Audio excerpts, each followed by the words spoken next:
Being a part of a group to Montagne de Luz also really impacts the kids, the staff, and the community of Nueva Esperanza. Financially, going helps the kids get what they need: transportation, medication, food, and educational materials. It also provides jobs to stimulate the local economy.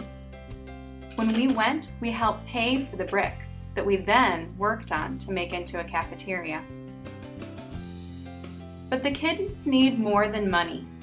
There's a reason why we go in person, rather than just sending a check. These kids have been told a lot of messages for their entire young lives. You're dirty, you're scary, you're not as worthwhile as other kids, you're not inherently lovable.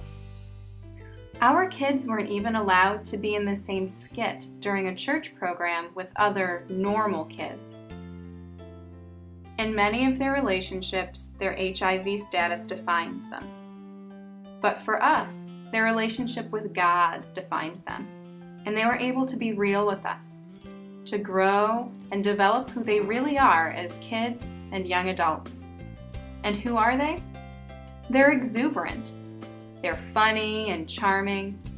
They love dancing and singing and cookies and soccer, and are held in rapt attention by a magic show. Most importantly, they knew they were loved, unconditionally, without questions or reservation.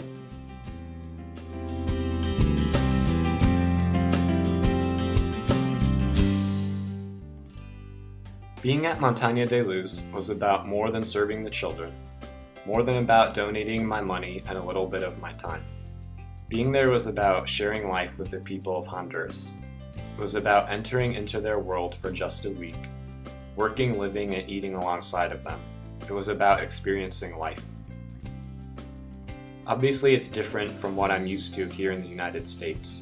Not every household has an internet connection, multiple cell phones, or even a TV. Hot water is a luxury, assuming that you even have running water.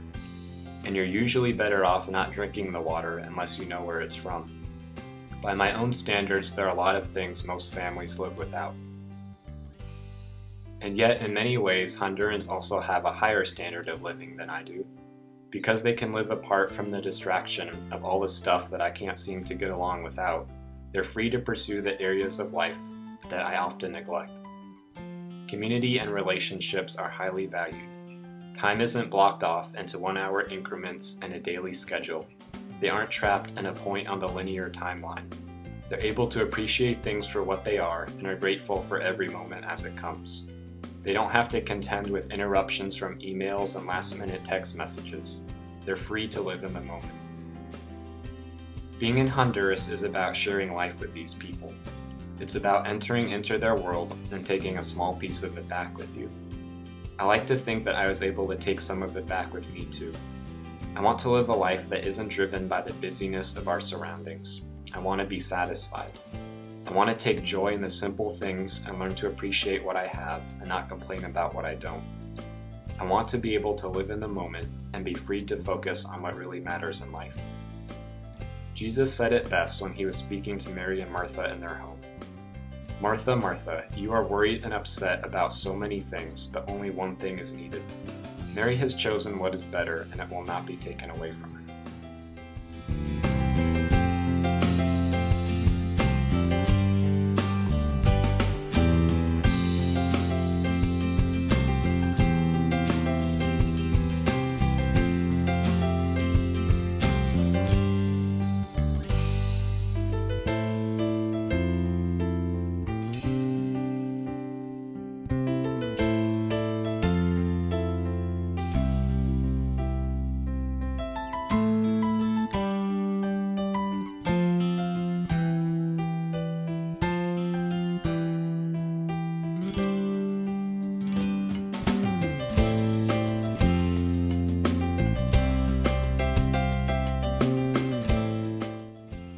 We might take a week to travel around the world to live and serve in community with others. But what about taking a single day to serve in our own community, to love our neighbor?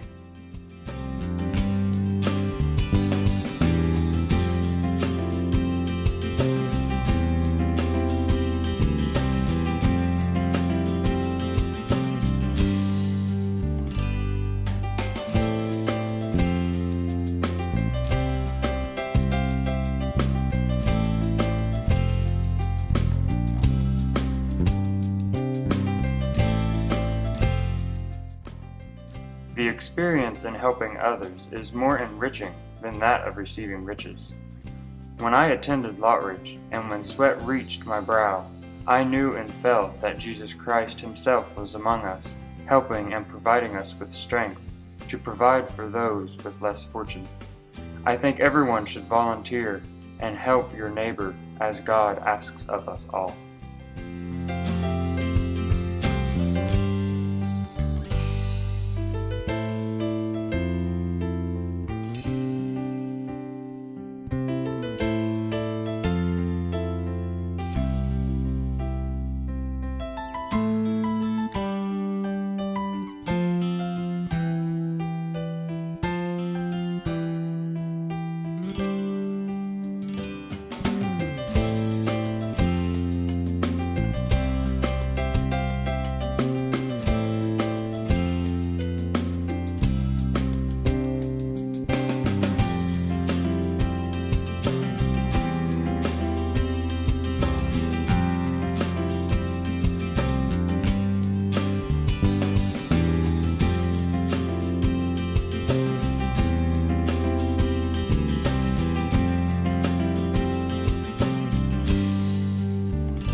Do not deprive the alien or the fatherless of justice, or take the cloak of the widow as a pledge.